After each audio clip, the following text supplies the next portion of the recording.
fundit ku takuam edhe ne në Kërn, u diskutua për shumë tema të tilla, nga gjua, nga organizimi më i mirëfillt i diasporës, kishte përfaqësues edhe nga Shqipëria politikisht, mendoj përfaqësues politik nga Shqipëria dhe nga Kosova, që thanë edhe një herë premtimet e tyre që nuk shteren kurrë, por për ta përmbledhur edhe një herë konkretisht në disa pika. Çfarë mund të marrim ne nga organizime tjera të diasporës, për shembull nga Greqia apo nga vende tjera mike që i kemi afër atje në vendlindje, për të bërë një strukturë dhe një sistem ku politika do ruaj rolin e vet, por shoqata do ketë një pavarësi, por edhe një sistem të mirëfillt që do jetë i qëndrueshëm dhe afatgjat për diasporën dhe për shqiptarët që jetojnë këtu. Tani, këtu, nëse duhem mësojmë edhe nga rajoni ose edhe nga vende tjera, nuk kisha thonë, shikoni në Armeni ose në Irlandë edhe Greqia. Pse e përmend këtë? Në Armeni ka pas një trend që janë kthyer edhe shumë njerëz nga mërlimi drejt vendlinjës, sepse shanset janë ofruar atje që të ketë një ekosistem për të rinj, për grup mosha që e çojnë vendin përpara, janë kreativ dhe zhvillojnë modele të reja biznesi, janë inovativ, dhe në këto fusha ne nuk e kemi vërejt deri tani që ka, do më thënë në shtetet tjera ka edhe një interesim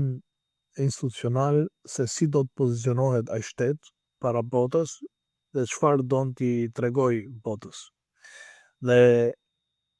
ndoshta ne kemi kushte shumë të volitshme, por institucionalisht ndoshta nuk e di, duhet të jepet prioritet politik, domethënë disa gjërave që thot, unë jetoj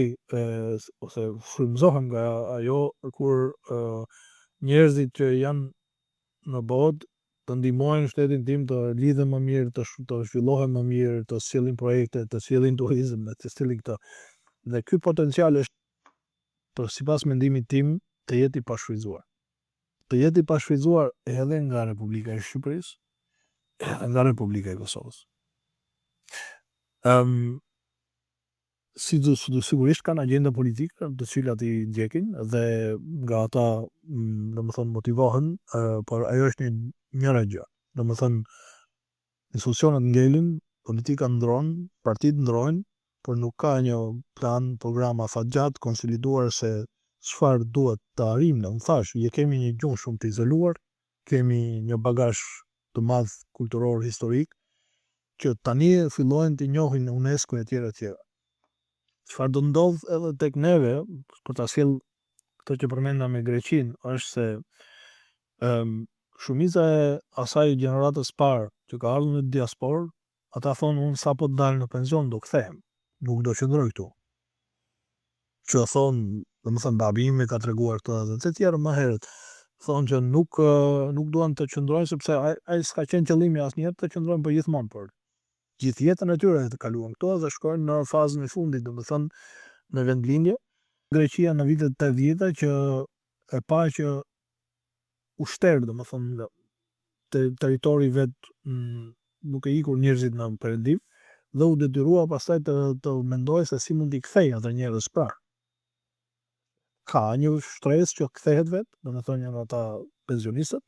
por atyre do t'i ofrosh një gjë për të qëndruar se ata do ikin. Domethënë kur do kenë smundje ose gjëra tjera. Por ata që janë inovativ do t'i ofrojnë domethënë skema të ndryshme mbështetëse, nuk e di, tani mjafton një laptop për të qenë me botën moderne, për të qenë me kohën edhe për të zhvilluar ndonjë gjë të re. Dhe qendrat e inovacionit ose për zhvillimin e teknologjive të reja nuk është, domethënë ka nga